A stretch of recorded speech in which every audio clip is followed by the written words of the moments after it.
오늘 평안을 회복하게 하소서. 요한복음 14장 27절의 말씀으로 하나님 말씀 전하겠습니다. 제가 대표로 읽겠습니다. 평안을 너희에게 끼치노니 곧 나의 평안을 너희에게 주노라. 내가 너희에게 주는 것은 세상이 주는 것과 같지 아니하니라. 너희는 마음에 근심하지도 말고 두려워하지도 말라. 오늘 평안을 회복하게 하소서란 제목으로 하나님의 말씀을 나누겠습니다. 이 이스라엘 사람들이요, 서로 안부를 묻고 인사를 할 때 샬롬이라고 인사합니다. 근데 이게 어떻게 보면 굉장히 부끄럽고 또 좀 오그라들더라고요. 근데 한국의 인사도 사실 샬롬과 똑같습니다. 안녕하냐라는 그 안녕이요, 무탈하고 평안한지를 묻는 겁니다. 그래서 안녕하신가요가 그러한 뜻입니다. 근데 왜 사람이요, 어느 나라든지 왜 이렇게 안녕한지 평안한지를 묻는 걸까요? 그것은 우리의 삶이 평안하지가 않기 때문입니다. 우리가 누군가에게 그렇게 질문한다는 것은요, 그 누군가가 저에게 그렇게 질문해 주길 원한다는 거예요. 인간의 삶은 결코 쉽지가 않고 평안하지 않기 때문입니다. 서로 위로받고 싶고 서로 안부를 물어줬으면 좋겠는 게 우리의 연약한 삶이라는 겁니다. 그런데요, 세상 수많은 사람들은 그 평안함을 어디서 찾으려고 할까요? 대표적인 게요, 돈입니다. 돈이 많으면 평안하겠지. 그러나 이게 제가 한 100억쯤을 가져보고 돈이 평안하지 않습니다라고 얘기했었어야 되는데요, 돈이 평안함을 주지는 절대로 못합니다. 분명히 돈이 편안함을 줄 수는 있지만 편안함과 평안함은 그 차원이 다른 문제입니다. 왜냐하면 진짜 평안은 하나님만이 주실 수 있기 때문입니다. 그러나 사탄은 우리 가운데 날마다 얘기합니다. 그 돈으로 좋은 집 사면, 너 평생 안정적으로 살 수 있는 집이 있다면 너 평안할 수 있을걸? 그렇지 않습니다. 왜냐하면 10억짜리 집을 사면 100억짜리를 사고 싶고 100억짜리가 집이 있으면 더 많은 돈을 갖고 싶은 게 인간의 욕심이기 때문입니다. 이 이스라엘에는요, 3대 절기가 있습니다. 이 다양한 말들이 있지만 쉽게 얘기하면 유월절이 있고 맥추절이 있고 또한 추수감사절이 있습니다. 이 뜻이 무엇이냐면요, 하나님께서 이스라엘 백성을 꼭 3번은 예루살렘 성전 가운데 나와서 나를 만나라라고 말씀하신 거예요. 그 첫 번째 유월절이 무엇이냐면요, 이 출애굽에서 장자가 죽지 않고 이 유월절에 이 피를 바른 이 집만 넘어갔습니다. 그 뜻이 무엇이냐면 하나님의 은혜로 죽음을 피했다는 겁니다. 그러니 하나님께서 그 유월절의 절기 가운데 예루살렘 성전에 나와서 무엇을 깨닫기를 원하시냐면요, 너의 죽음과 너의 생명이 내 손에 있었던 은혜임을 기억하라는 겁니다. 맥추절은요, 이 첫 열매와 첫 수확한 것을 기념하는 절기입니다. 우리의 돈, 우리의 어떠한 열매가 어디서 나왔냐? 이것입니다.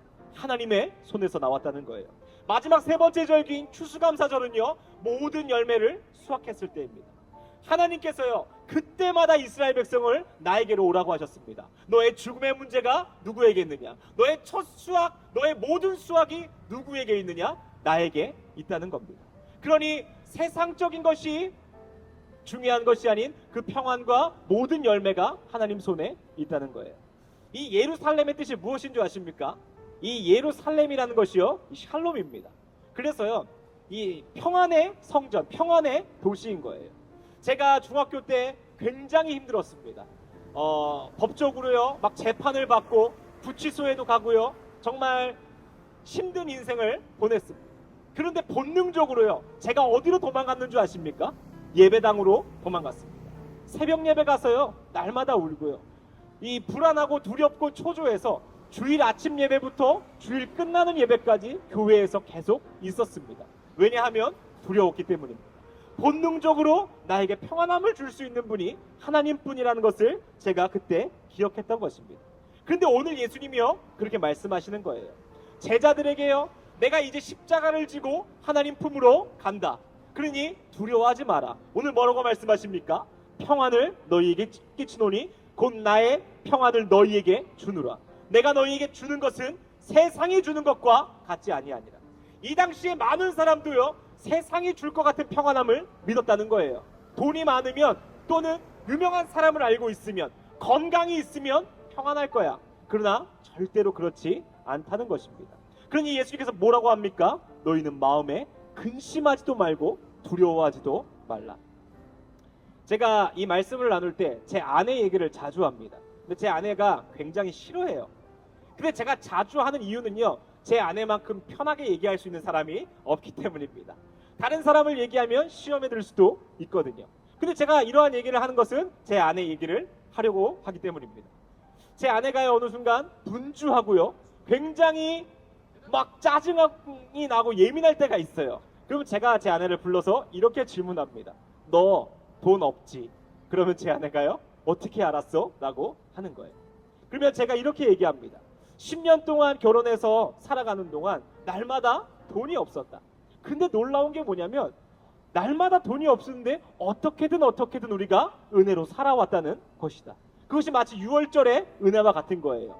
우리 집만 그 죽음의 사자가 넘어갔던 것처럼 돈이 없는 것을 바라보는 것이 아니고 하나님께서 그동안 우리를 구원하셨던 것을 바라보았으면 좋겠다. 그럼 제 아내가 이렇게 말해요. 정신 차려야지. 이렇게 끝이 납니다. 여러분, 평안함은요, 돈에서 오는 것이 아닙니다. 하나님께서 우리한테 주실 때 그 참 평안이 우리 가정 가운데 있는 거예요. 근데 수많은 사람들이요, 특히 가정을 책임지는 남자들은요, 내 사업이 성공하면, 내가 더 큰 집에 가면 우리 가정에 평안이 올 거라고 생각합니다. 우리 어머니들은요, 내가 더 참아내면, 내가 더 헌신하면 이 가정 가운데 평안이 있을 거라고 생각합니다. 참 평안은 하나님이 우리의 가정의 주인 되실 때 하나님께서 우리에게 주시는 것입니다. 그러니 오늘 기억하셨으면 좋겠습니다. 예수 그리스도가 주는 평안이 진짜 평안이라는 것입니다. 시편 55편에 이렇게 시편 기자가 얘기합니다. 내 짐을 여호와께 맡기라.